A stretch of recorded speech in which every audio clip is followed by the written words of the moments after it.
starting here, and then you're going to jump and turn and land and hold that position there, and then back down, there, back down, there, and hold. Yeah. What are you going to say? Yep. Stop when you want me to. Yeah, I'll say stop and go when I want you to move on. Do it fast, but. Yeah, so really drive up quick. Hold. Jump on. Hold. And off again. Good. On. Hold. Fight it. Good. Eyes closed. Open. Back off. On. Hold. Back off. Right, go quick now. On and off.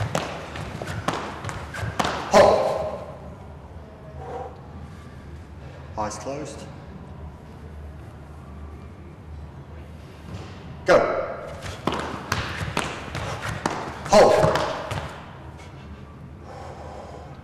Obviously this is an unstable surface.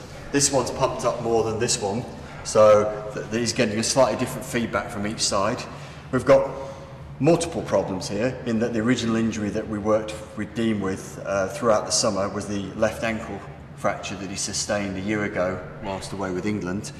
However, the more recent setback, when he was selected for England recently, was a right medial knee ligament problem. So these drills are all about gaining confidence in twisting and landing in an awkward position, basically. So he's got to challenge himself. It's random, so I'm telling him when to stop, so he's not anticipating, or shouldn't be able to anticipate when he's going to stop. I'm dictating that, and then he's got to try and fight his control. And these are very, very mobile, quite volatile things to stand on, so they don't, not very forgiving at all. And it's quite a challenge to stay on, as you saw early on how difficult it was for him to do it. And obviously, being so tall as well, and weighing more than I do, means that there's greater displacement of his body weight over there, so it's a lot more difficult for him to control his mass than it is for me to control mine. So you put a youngster on these and they would hardly displace them at all, but somebody heavier would makes it quite a challenge for them to stay on. Dean, how does it feel? It's very difficult. It's very, very difficult. I mean, it looks quite easy when obviously John demonstrates. He's been doing it for 20 years, so. But it's very, very difficult. I mean, it's very challenging on the ankle, which is perfect for me, and also the knee as well. So.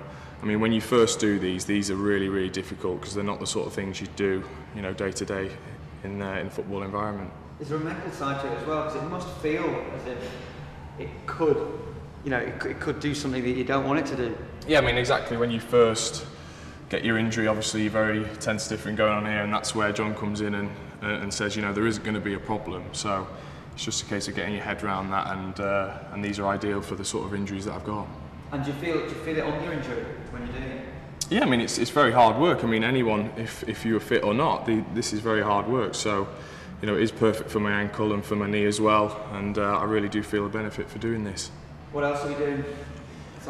With now do something working on the core board here. This is a board that twists, so it rotates side to side, developed by a physiotherapist in Canada called Alex McKechnie.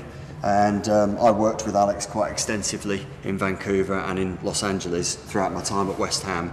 He's a very innovative physiotherapist, and he developed this. We use this a lot for rehab and stabilisation exercises. So Dean's been doing an exercise like this, where if he stands on the left-hand side of the board with his right foot, this is because the board tilts, this provides a gapping response on the inside of the knee, which is basically the mechanism that injured the medial ligament. So we're putting the knee into a position now, at this later stage of recovery, where the knee was actually injured. So we're replicating that position where the injury occurred, but hopefully in a more controlled and predictable setting. So from this position, having to balance in this position, he then drives off that leg and then will land on the other side and balances there. So now as I push off my left leg, which is obviously Dean's good side for his knee, and then we're going to land on the right, that you can see drops this right knee into a position which is going to gap the medial ligament and put it under strain. Okay, so again, I managed to show that well. I'll have a look at Dean do it. Puts the pressure back on me, huh?